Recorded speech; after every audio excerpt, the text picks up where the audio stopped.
The theory is, or the mathematical model says, 3 generations. In fact, from some other models say that 1 generation will change the ideology of a nation if you start with that 1 generation.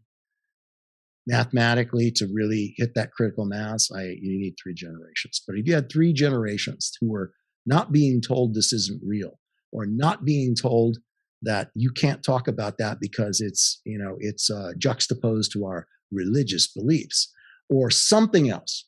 It's not scientific because one of the 2% step in and go, you're a fool for thinking those things, right?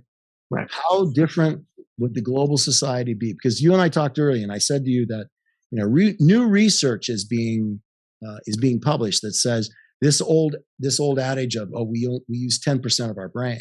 And I said to you that there is now new research saying that we actually use less than 1%.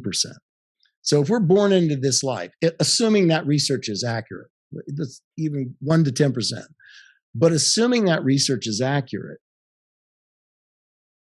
and we know that everyone born healthy into this life has the neural capacity to learn to read, write, speak, understand any language on the planet, ever before or presently while they're there. They have the neural capacity to do that. It's all about the environment of learning and how you feed that, right? There is no concept that they cannot understand if they are presented in the right way with the right tools and the right teachers. No concept. There's no physics. There's no, there's nothing in the engineering world, nothing in the physics world, nothing in the science world, nothing in music and art or anything else that they cannot become. They have the neural capacity to be all those things. And there are no neural patterns that say, oh, this one will not be good at math, or this one will not understand, musical theory. It doesn't exist.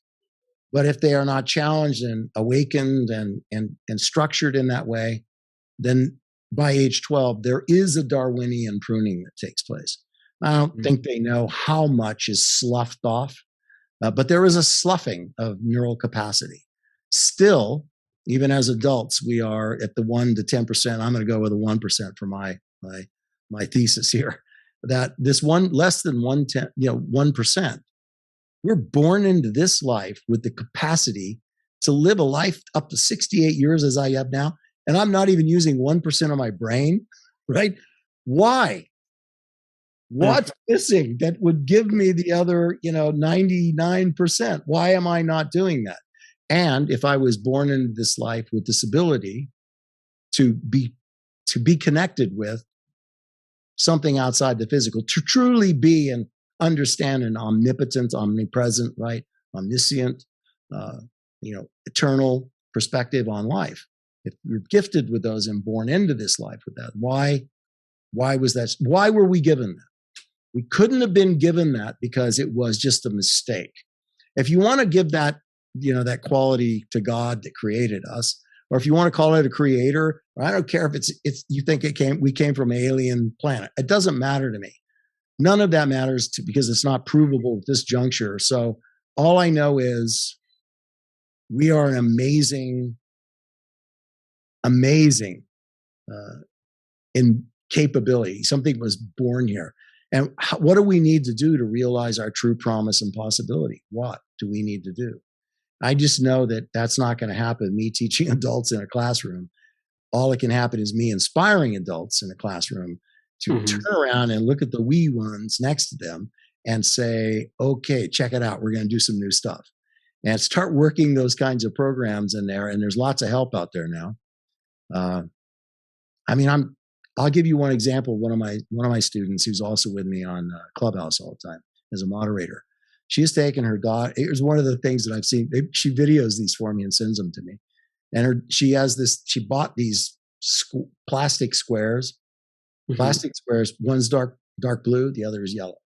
And there's like 50 of them. And it mixes them all up. So they got 100 squares of different colors, mixes them up in a bowl, puts them in front of her daughter. Her daughter puts a blindfold on. It's the best blindfold if you want one, by the way. And her job is there's 2 bowls sitting inside. She has to pull plastic chips out one at a time and decide if it goes in the blue bowl or the yellow bowl. And talking about modalities of perception, how her daughter does this with anywhere from 60 to 80% accuracy, and doing that is by taste. She tastes the plastic and is able to determine that's blueberry, that's lemon, that's blueberry, that's lemon, blueberry, lemon. And that's how she does that. Now, am I surprised by that? No, I am not surprised by it, because it's a child recognizing a gift that every child has. Isn't that crazy?